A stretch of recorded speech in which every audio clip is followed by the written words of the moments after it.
ఆదికాండము 6వ అధ్యాయము.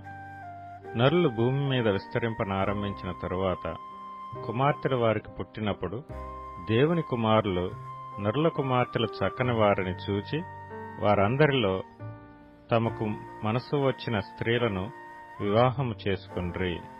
అప్పుడు యెహోవా, నా ఆత్మ నరులతో ఎల్లప్పుడూ వాదించదు. వారు తమ అక్రమ విషయములో నరమాత్రులై ఉన్నారు.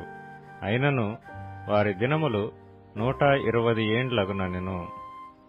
ఆ దినములలో నెఫీలులను వారు భూమి మీద నుండిరి, తరువాతనూ ఉండిరి.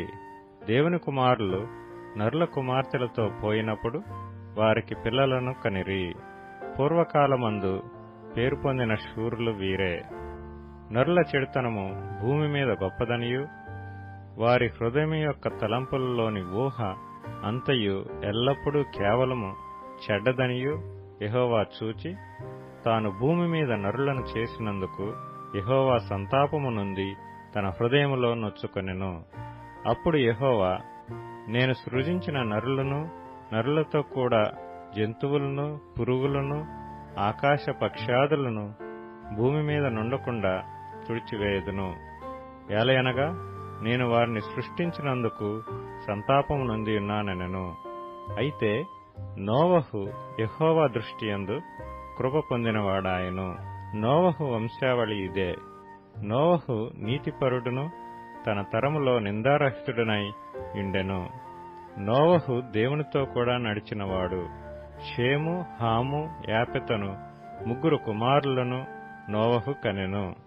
భూలోకము దేవుని సన్నిధిని చెడిపోయి ఉండెను. భూలోకము బలాత్కారంతో నిండియుండెను. దేవుడు భూలోకమును చూచినప్పుడు అది చెడిపోయి ఉండెను. భూమి మీద సమస్త శరీరులు తమ మార్గమును చెరిపివేసుకొని ఇండిరి. దేవుడు నోవహుతో, సమస్త శరీరుల మూలముగా భూమి బలాత్కారంతో నిండియున్నది గనుక నా సన్నిధిని వారి అంతము వచ్చియున్నది. ఇదిగో వారిని భూమితో కూడా నాశనము చేయుదును. చితిసారకపు మ్రానుతో నీ కొరకు ఓడను చేసుకునుము. అరలు పెట్టి ఆ ఓడను చేసి లోపటను వెలుపటను దానికి కీలు పూయవలెను. నీవు దాని చేయవలసిన విధమిది. ఆ ఓడ 300 మూరలు పొడుగును, 50 మూరల వెడల్పును, 30 మూరల ఎత్తును గలదై ఉండవలెను. ఆ ఓడకు కిటికీ చేసి పైనుండి మూరెడు క్రిందికి దాన్ని ముగించవలెను. ఓడ తలుపు దాని ప్రక్కన ఉంచవలెను. క్రింది అంతస్తు, 2వ అంతస్తు, 3వ అంతస్తు గలదిగా దాని చేయవలెను. ఇదిగో నేనే జీవవాయువు గల సమస్త శరీరులను ఆకాశము క్రింద ఉండకుండా నాశనము చేయుటకు భూమి మీదికి జల ప్రవాహము రప్పించుతున్నాను. లోకమందున్న సమస్తమును చనిపోవును.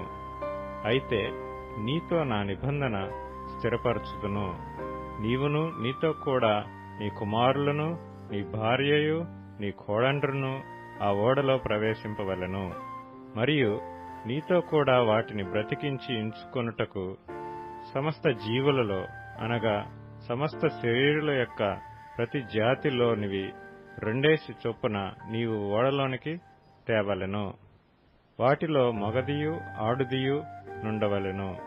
నీవు వాటిని బ్రతికించి ఉంచుకొనుటకై వాటి వాటి జాతుల ప్రకారము పక్షులలోను, వాటి వాటి జాతుల ప్రకారము జంతువులలోను, వాటి వాటి జాతుల ప్రకారము నేలను ప్రాకు వాటన్నిటిలోనూ ప్రతి జాతిలో 2 చొప్పున నీ యొద్దకు అవి వచ్చును.